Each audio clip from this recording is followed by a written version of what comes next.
Hello friends, welcome to RJ classes. Good afternoon. Standard 11, subject accounts and chapter number 2, dual effects of transaction and types of account.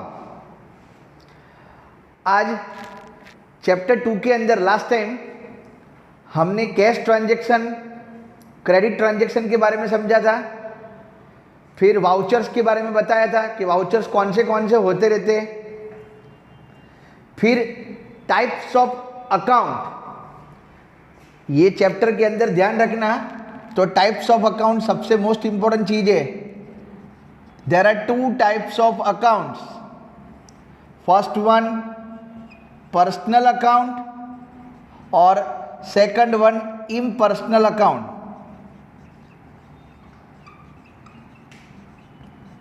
Personal और क्या आएगा, impersonal.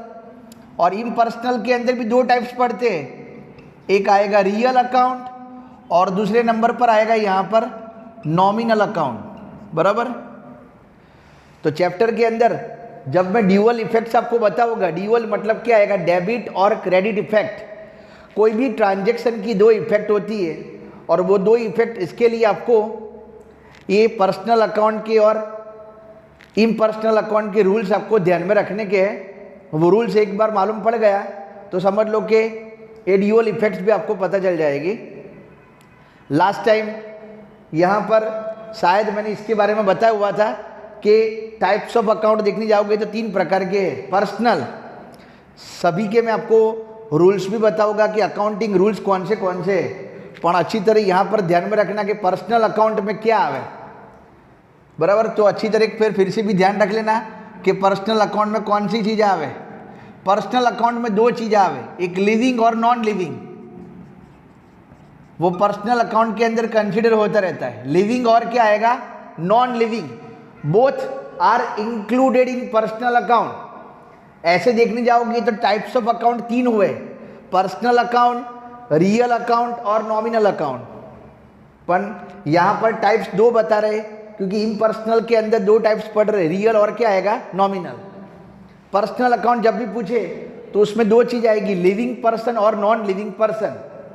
Example भी बता देता हूं, जैसे कि मयूर अकाउंट, यहां पर कोई लिविंग पर्सन है, that is personal account.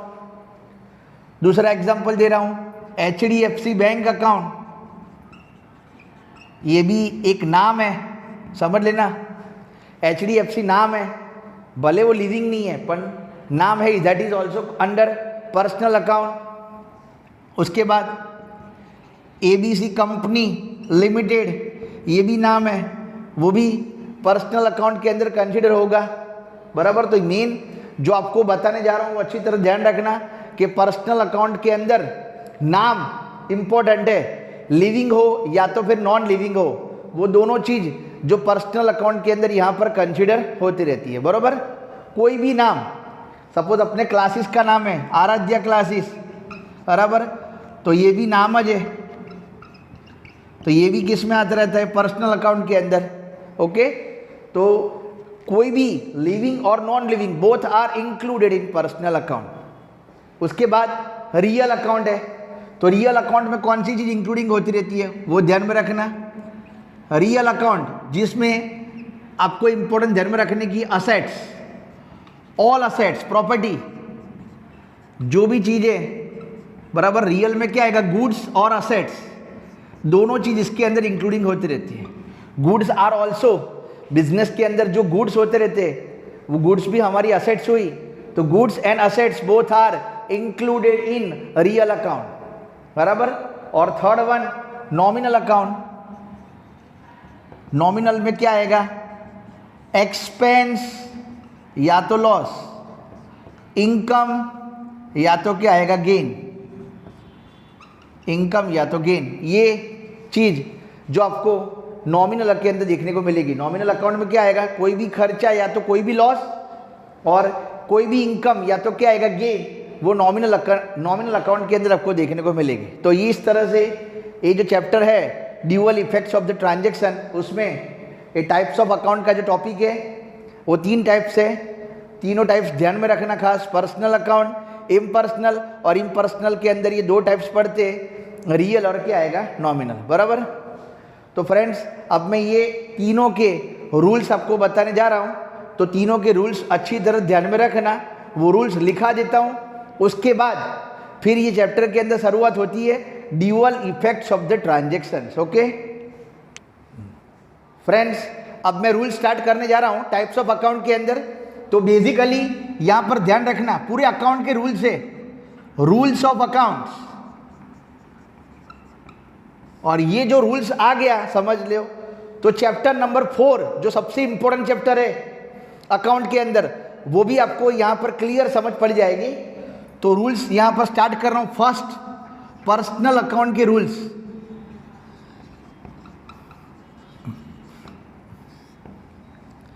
Personal account का रूल्स याद रखना, debit the receiver, credit the giver. Debit the receiver, credit the giver. कोई भी डेबिट द रिसीवर, रिसीवर को डेबिट करो और गिवर को क्या करो, क्रेडिट करो, बराबर है। पहला रूल्स जो ड्यूअल इफेक्ट्स में है। ड्यूअल इफेक्ट्स मतलब ये जो आप पढ़ रहे हो वो double entry book keeping system है, और double entry book keeping system में दो इफेक्ट आती है। First one is debit and second one is क्या आएगा, क्रेडिट। और ये माइंड में ध्यान रखना, पहला डेबिट लिखने का है, debit the receiver and credit the giver. मैं एग्जाम्पल भी बता रहा हूँ, तो अच्छी तरह एग्जाम्पल भी ध्यान रखना कि किसको डेबिट और किसको क्रेडिट होते रहते हैं, बराबर। सपोज एग्जाम्पल ऐसा लिखा है कि purchase goods from Ramesh of ₹10,000। अच्छी तरह ध्यान रखना यहाँ पर, purchase goods of from Ramesh. आप रमेश से 10,000 रुपीज का गुड्स परचेज कर रहे हो। Purchase goods from Ramesh, Ramesh से आपने 10,000 रुपीज का गुड्स परचेज करा, बराबर। तो उसका मतलब आप सोचो कि बिजनेस में क्या आ रहा है और क्या जा रहा है। पहली चीज तो ध्यान रखना, यहाँ पर तो मैं नाम की बात कर रहा हूँ। मैंने आपको अभी समझाया कि पर्सनल अकाउंट में नाम आएगा, चाहे वो लिविंग हो कि नॉन लिविंग हो। रमेश से आप गुड्स खरीद रहे हो, तो बेसिकली आपको इतना मालूम होना चाहिए कि रमेश इज द क्या हुआ, Ramesh is the giver. Ramesh is the giver. आप किसी से भी गुड्स खरीद रहे हो, दैट इज वो पर्सन आपके लिए गिवर हुआ, और आप किसी को गुड्स बेच रहे हो तो वो पर्सन समझ लो यहाँ पर रिसीवर हुआ। तो ये रूल्स याद रखना, पर्सनल अकाउंट के अंदर रूल्स है, debit the receiver and credit the giver. तो यहाँ पर रमेश गिवर है, तो रमेश अकाउंट क्या आएगा, गिवर मतलब कौन, रमेश। रमेश अकाउंट क्या आएगा, क्रेडिट, बराबर। मैं बाद में ड्यूअल इफेक्ट्स डेबिट क्रेडिट तो बाद में बताऊंगा, पहले तीन अकाउंट अच्छी तरह समझा देता हूँ, फिर बाद में मैं आपको ड्यूअल इफेक्ट्स बताऊंगा। और पूरा फॉर्मेट है, वो फॉर्मेट के अंदर और वो फॉर्मेट के मुताबिक आपको ड्यूअल इफेक्ट्स यहाँ पर करने की है। तो ये पॉइंट अच्छी तरह आपको ध्यान में रखने का है, बराबर। कि पर्सनल अकाउंट का रूल्स, बराबर, ये अकाउंटिंग रूल्स है, रूल्स अच्छी तरह ध्यान में रखना। Debit the receiver and credit the क्या आएगा, गिवर। उसके बाद सेकंड नंबर का रूल्स जिसका नाम यहाँ पर है रियल अकाउंट। रियल अकाउंट का रूल्स कौन सा है, तो ये ध्यान में रखना, debit what comes in, debit what comes in, credit what goes out.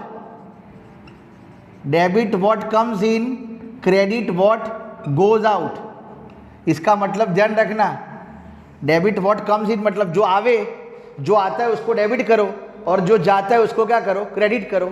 ये रूल्स है रियल अकाउंट। और रियल अकाउंट मतलब आपको बताया ओनली असेट्स, कोई भी असेट्स बिजनेस में आती है तो उसको डेबिट करो, कोई भी असेट्स बिजनेस में से जा रही है तो उसको क्या करो, क्रेडिट करो।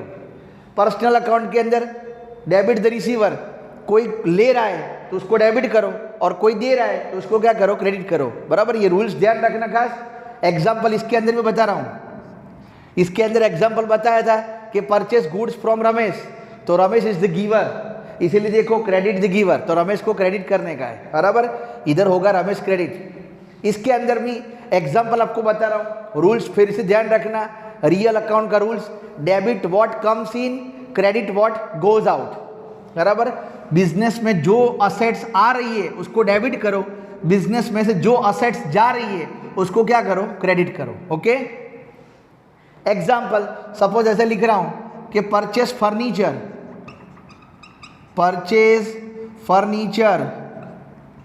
ऑफ ₹10,000। तो आप इधर देखो, फर्नीचर आप खरीद क्या रहे हो, फर्नीचर खरीद रहे हो, तो फर्नीचर हमारे लिए असेट्स हुई और फर्नीचर बिजनेस में आ रही है। और जब भी कोई भी असेट्स बिजनेस में आवे तो उसको क्या करने का है, डेबिट। तो यहाँ पर आपको ध्यान में रखने का, furniture account debit, furniture account क्या हो जाएगा, डेबिट। ड्यूअल इफेक्ट्स में ये चीज़ आपको ध्यान में रखने की है कि कौन सा अकाउंट डेबिट आएगा और कौन सा अकाउंट क्रेडिट।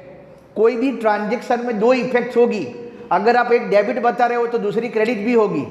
मैं इधर ही आपको बता रहा हूँ, देखो क्रेडिट इफेक्ट क्या होगी।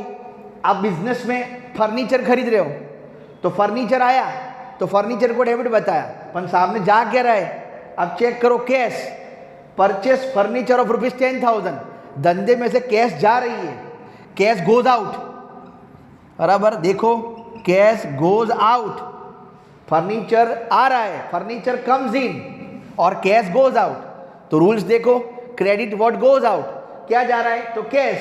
तो यहां पर आपको बताने का कैश अकाउंट क्या आएगा, क्रेडिट, बराबर। इस तरह से ये सारे रूल्स ध्यान में रखने के। वापस देखो इधर, ये पर्सनल अकाउंट का जो रूल्स था, वापस देखो, मैंने इधर लिखा था कि purchase goods from Ramesh of ₹10,000। आप रमेश से 10,000 का गुड्स क्या कर रहे हो, परचेस कर रहे हो। तो पहली चीज देखो, धंधे में गुड्स परचेस कर रहे हो तो गुड्स अपने लिए असेट्स हुई, मैंने आपको बताया था। तो रूल्स के मुताबिक देखो क्या आएगा, गुड्स कम्स इन, धंधे में माल आ रहा है। और दूसरी चीज, Ramesh is the giver, Ramesh is the giver. अब अपने रूल्स के मुताबिक देखो, जो मैंने दो रूल्स बताए, एक पर्सनल अकाउंट का रूल्स और दूसरा रूल्स बताया रियल अकाउंट का rules. Goods comes in, goods हमारे लिए असेट्स हुई, तो आप तुरंत सोच लो कि असेट्स मतलब कौन सा अकाउंट आवे, रियल अकाउंट। रियल अकाउंट में कम्स इन, रियल अकाउंट में कम्स इन मतलब क्या होता है, डेबिट। तो क्या आ रहा है, गुड्स आ रहा है, तो इसकी एंट्री आपको लिखनी हो तो इस तरह से लिख सकते हो, गुड्स आ रहा है तो आप ऐसे लिख सकते हो, गुड्स अकाउंट क्या आएगा, डेबिट। और उसके बाद Ramesh is the giver, personal account का रूल्स, क्रेडिट द गिवर, तो आपको लिखने का Ramesh account credit, Ramesh account क्या आएगा। तो इस तरह से कोई भी ट्रांजैक्शन की दो इफेक्ट्स आपको जनरली करने की है, ये पॉइंट ध्यान रखना। मैं सारे एग्जाम्पल आपको बताऊंगा 1 बाय 1 करके, पर फिलहाल अभी रूल्स की यहाँ पर शुरुआत कर रहा हूँ, इसलिए एक एक एग्जाम्पल यहाँ पर बता रहा हूँ। तो अच्छी तरह ध्यान में रखना, रूल्स जितना भी हो सके समझना है। ये रूल्स जो समझ नहीं पड़ी तो ये डेबिट और क्रेडिट के बारे में कुछ मालूम पड़ेगा नहीं, बराबर, ये ध्यान रखना। उसके बाद तीसरा नंबर का मैं यहाँ पर आपको रूल्स जो बताने जा रहा हूँ वो है नॉमिनल अकाउंट। नॉमिनल अकाउंट का रूल्स कौन सा होगा, first personal account, second one real account और थर्ड वन क्या आएगा, नॉमिनल। और नॉमिनल अकाउंट का रूल्स है एक्सपेंस लॉस आर डेबिट। कोई भी धंधे में कोई भी खर्चा या तो कोई भी लॉस होवे बराबर उसको डेबिट करने का। और दूसरी चीज इनकम या तो गेन, धंधे में कोई भी इनकम होवे या तो कोई भी प्रॉफिट होवे उसको क्या करने का, क्रेडिट, बराबर। Expense loss are debit, income gain are क्या आएगा, क्रेडिट। तो बेसिकली ये दो पॉइंट आपको समझने का है, वो ध्यान रखना कि कौन सी चीज यहाँ पर बिजनेस के अंदर इंपॉर्टेंट है, बराबर।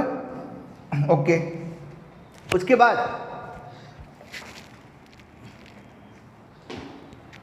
यहाँ पर नॉमिनल अकाउंट के अंदर एक दूसरी चीज ध्यान में रखना क्या है कि रूल्स के मुताबिक यहाँ पर बताने जा रहा हूँ, एक्सपेंस, कौन से एक्सपेंस, ओनली रेवेन्यू एक्सपेंस, बराबर, बिजनेस के अंदर जो रेगुलर बेसिस पर कंसिडर होते रहते हैं। जो खर्चा रेगुलर होता है उसको रेवेन्यू बोलते हैं, जो खर्चा लॉन्ग टर्म होता है उसको कैपिटल एक्सपेंडिचर बोलते हैं। सेम इनकम के अंदर भी मैंने आपको टर्मिनोलॉजी के अंदर बताया था कि जो इनकम शॉर्ट टर्म होती रहती है या तो रेगुलर होती है उसको हम रेवेन्यू इनकम बोलते हैं, और जो इनकम लॉन्ग टर्म है जो बार बार बिजनेस में होती नहीं है, वो इनकम को यहाँ पर कैपिटल इनकम के तौर पर कंसीडर होता है। बराबर, तो ये 3 रूल्स है। इसका भी एग्जाम्पल बता रहा हूँ, तो अच्छी तरह ध्यान रखना। इसका एग्जाम्पल क्या है? Normally paid salary of ₹5,000। अब चेक करो इसके अंदर नॉमिनल अकाउंट का रूल्स क्या है? Paid salary. अब समझो इधर सैलरी क्या हुआ? आप अपने बिजनेस के अंदर किसी को सैलरी दे रहे हो तो उसका मतलब salary is your expense, salary अपना खर्चा है। तो इसकी दो इफेक्ट्स कौन सी आएगी? तो पहला यहाँ पर इफेक्ट बता रहा हूँ, सैलरी इज अवर एक्सपेंस। पहले इफेक्ट समझो। अगर आपको इफेक्ट मालूम पड़ गई ना तो मैं डेबिट और क्रेडिट तो आपको इजीली बता दूंगा। पेड सैलरी, तो सैलरी इज अवर एक्सपेंस। और दूसरी चीज, आप किसी को सैलरी दे रहे हो तो बिजनेस में से पैसा जा रहा है, दैट इज उसको क्या बोलते हैं? Cash goes out. बराबर, पॉइंट ध्यान रखना। सैलरी इज एन एक्सपेंस और दूसरी चीज cash goes out from the business. बराबर, तो ये 2 इफेक्ट हुई और 2 इफेक्ट को फिर आपको क्या करना है? अकॉर्डिंग टू द रूल्स के मुताबिक क्या करना है? आपको डेबिट और क्रेडिट करने का है। तो आप डेबिट क्रेडिट कर सकते हो। जो सैलरी खर्चा हुआ तो रूल्स के मुताबिक देखो, कोई भी खर्चे को हम क्या करते हैं? डेबिट करते हैं। बराबर, तो नीचे आप लिख सकते हो सैलरी अकाउंट डेबिट। बराबर, पहला इसके लिए ये पॉइंट हो गया डेबिट। अगर एक अकाउंट डेबिट आवे तो दूसरा अकाउंट कंपलसरी क्रेडिट होगा। जो सैलरी खर्चा है तो खर्चे के मुताबिक मैंने आपको बताया कि एक्सपेंस या तो लॉस आर डेबिट, तो सैलरी अकाउंट डेबिट। दूसरी चीज कैश गोज आउट। दूसरा इफेक्ट कौन सा है? कैश। अब कैश भी आपको पता है कि कैश अपने लिए क्या हुई? असेट्स। कैश अपने लिए असेट्स हुई और असेट्स के अंदर कौन सा रूल्स आवे? रियल अकाउंट का रूल्स। असेट्स के अंदर कौन सा अकाउंट रूल्स आवे? रियल। तो देखो कैश गोज आउट, तो इधर देखो credit what goes out, cash goes out, credit what goes out. तो क्या जा रहा है धंधे में से? कैश। तो कैश अकाउंट क्या आएगा? क्रेडिट। बराबर फ्रेंड्स, तो इस तरह के यहाँ पर आपको ये 3 अलग अलग प्रकार के जो रूल्स ऑफ अकाउंट्स है, वो रूल्स ऑफ अकाउंट्स को अच्छी तरह ध्यान में रखने का है।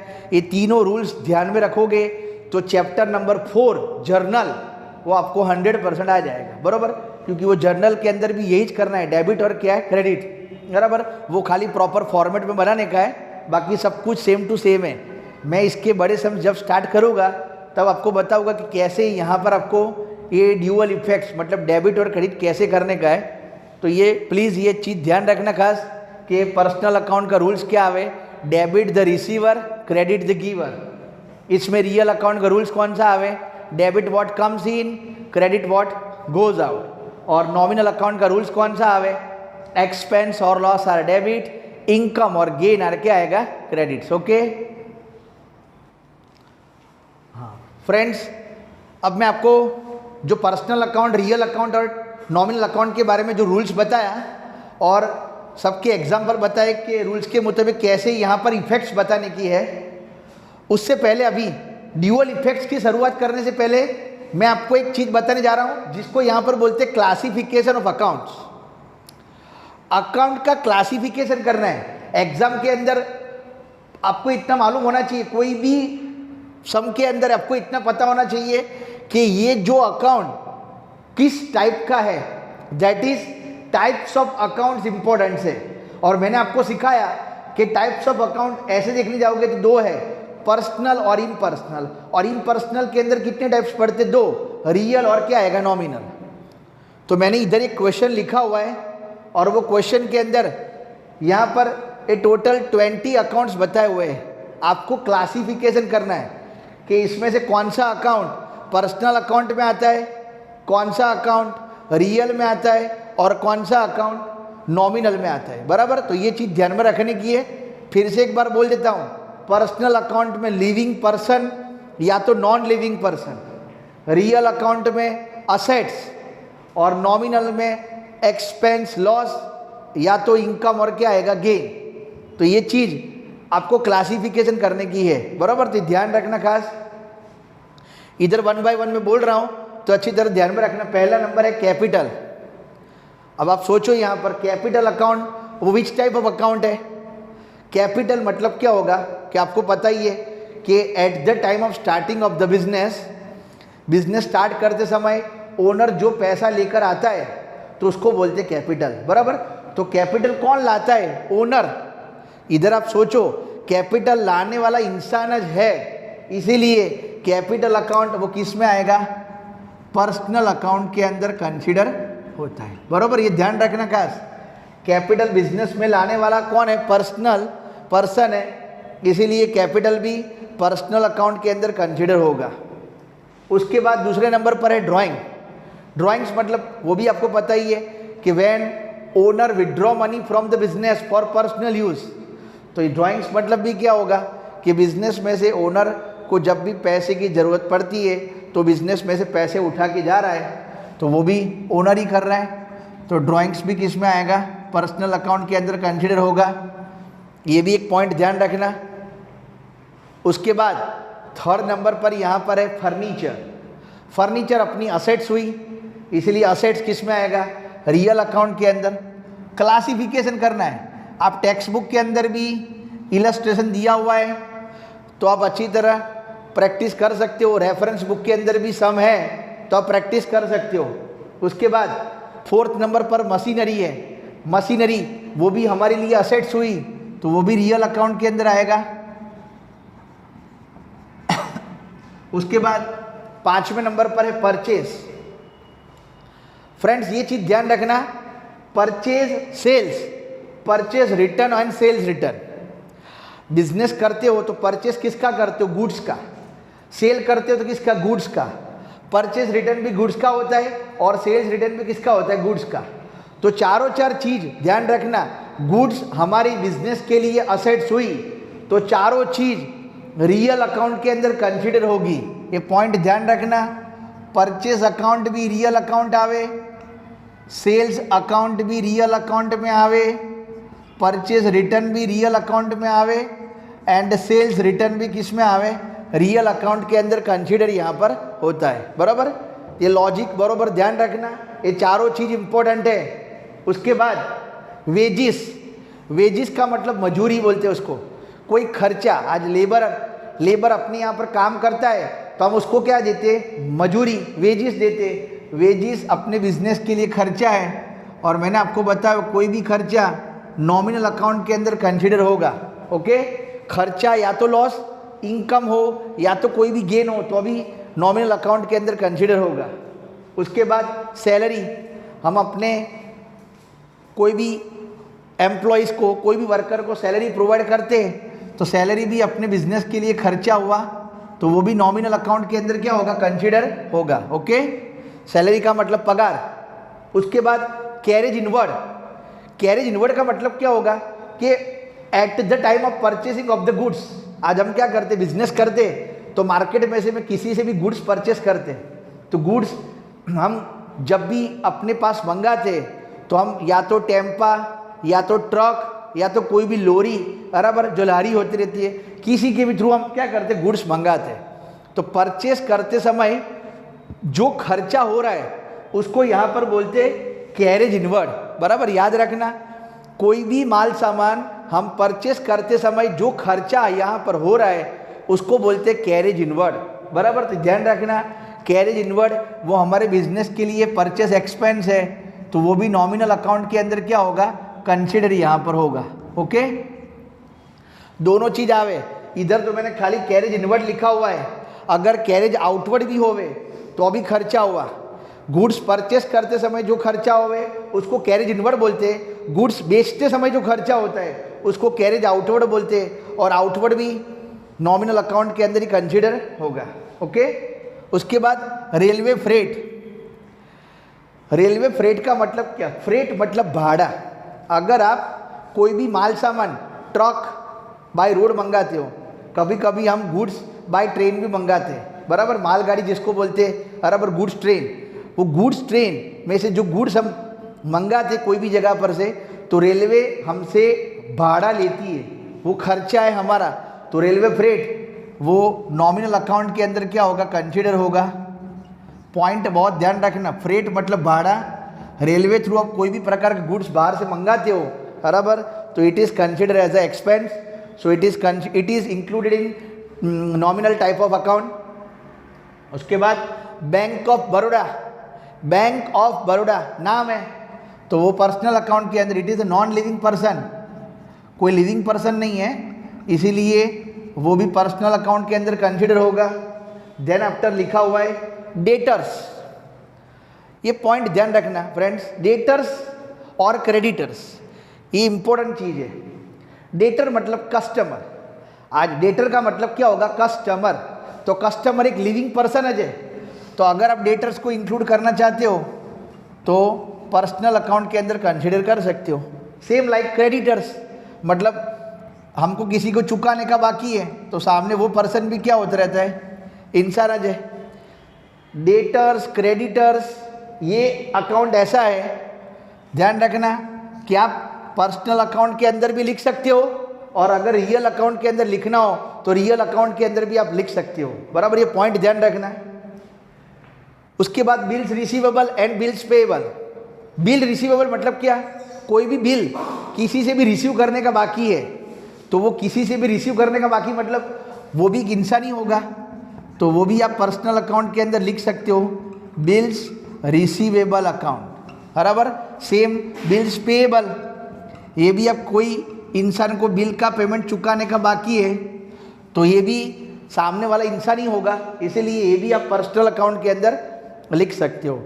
पर फिर से एक बार बोल रहा हूँ, ध्यान रखना, डेटर क्रेडिटर्स पर्सनल अकाउंट में जाता ही है, पर वो रियल अकाउंट के अंदर भी आ सकता है, क्योंकि वो हमारी करंट असेट्स हुई, बराबर, इसीलिए आप उसको रियल अकाउंट के अंदर डेटर को भी लिख सकते हो। पर बेटर वे ये ध्यान में रखना, क्योंकि यहाँ पर डेटर क्रेडिटर्स कोई इंसान होता है, तो आपको सबसे बेस्ट ये याद रहेगा कि जिस किसी को भी पैसा चुकाने का बाकी है या तो किसी से भी पैसा लेने का बाकी है, वो इंसान है, इसीलिए वो पर्सनल अकाउंट के अंदर क्या होगा, कंसीडर होगा। Okay, then share of Reliance company. Share मतलब एक प्रकार का इन्वेस्टमेंट हुआ, ध्यान रखना, मार्केट में रिलायंस कंपनी के अंदर आप कोई भी जगह पर इन्वेस्टमेंट कर रहे हो, शेयर मार्केट जैसा है, शेयर बाजार में आप जो भी पैसा यहाँ पर इन्वेस्ट कर रहे हो, तो कोई भी कंपनी के अंदर आप इन्वेस्टमेंट करते हो ना, तो एक प्रकार की आपकी असेट्स हुई, और इसीलिए शेयर ऑफ रिलायंस कंपनी वो रियल अकाउंट के अंदर कंसिडर होगा। शेयर ऑफ रिलायंस कंपनी, बराबर, अभी बोल रहा हूँ, ध्यान रखना, शेयर मार्केट में आप जो इन्वेस्टमेंट करते हो, इन्वेस्टमेंट आपकी असेट्स हुई, इसीलिए वो रियल अकाउंट के अंदर आवे, क्योंकि आगे वर्ड लिखा हुआ है शेयर। पर फ्रेंड्स आपको कंफ्यूज ना हो इसीलिए देखो नीचे वापस फिर से लिखा हुआ है, अगर एग्जाम में खाली रिलायंस कंपनी पूछे तो रिलायंस कंपनी नाम है, इसीलिए वो किस में आएगा, पर्सनल अकाउंट के अंदर, रिलायंस कंपनी अकाउंट। इधर रिलायंस कंपनी था इसलिए नाम लिखा, दैट इज पर्सनल में आया। यहाँ पर शेयर ऑफ रिलायंस, शेयर मतलब इन्वेस्टमेंट मैंने रिलायंस कंपनी में करा हुआ है, मतलब मेरी असेट्स हुई, इसीलिए वो रियल अकाउंट के अंदर क्या कंसिडर होगा। उसके बाद लास्ट में 20 नंबर का जो यहाँ पर अकाउंट है वो है गुजरात विद्यापीठ अकाउंट। गुजरात विद्यापीठ भी एक नाम है, बराबर, इसीलिए वो भी पर्सनल अकाउंट के अंदर कंसिडर होगा, गुजरात विद्यापीठ अकाउंट, बराबर। तो इस तरह से ड्यूअल इफेक्ट्स के अंदर जब भी शुरुआत करने से उससे पहले आपके माइंड में ये होना चाहिए कि क्लासिफिकेशन ऑफ अकाउंट्स बहुत ज़रूरी है। आपको इतना मालूम होना चाहिए कि कौन सा अकाउंट कौन से टाइप्स में यहाँ पर आता रहता है। ओके, तो अगर फ्रेंड्स इसके बारे में और ज़्यादा प्रैक्टिस करनी हो तो आप टेक्स्ट बुक के अंदर इलस्ट्रेशन दिया हुआ है, इलस्ट्रेशन 4, इलस्ट्रेशन 5 होगा, वो 4, 5 के अंदर आप प्रैक्टिस कर सकते हो, तो आपको पता चलेगा कि कौन से टाइप्स ऑफ अकाउंट्स यहाँ पर किस तरह से है, बराबर। तो नेक्स्ट टाइम जब भी हम ये चैप्टर की शुरुआत करेंगे तब मैं आपको बताऊंगा कि ड्यूअल इफेक्ट्स कैसे यहाँ पर करते हैं। ओके, तो तब तक ये जो इलस्ट्रेशन है उसको प्रॉपर प्रैक्टिस करना और रूल्स जो बताए वो रूल्स को अच्छी तरह क्या करना, ध्यान में रखना। Okay, thank you.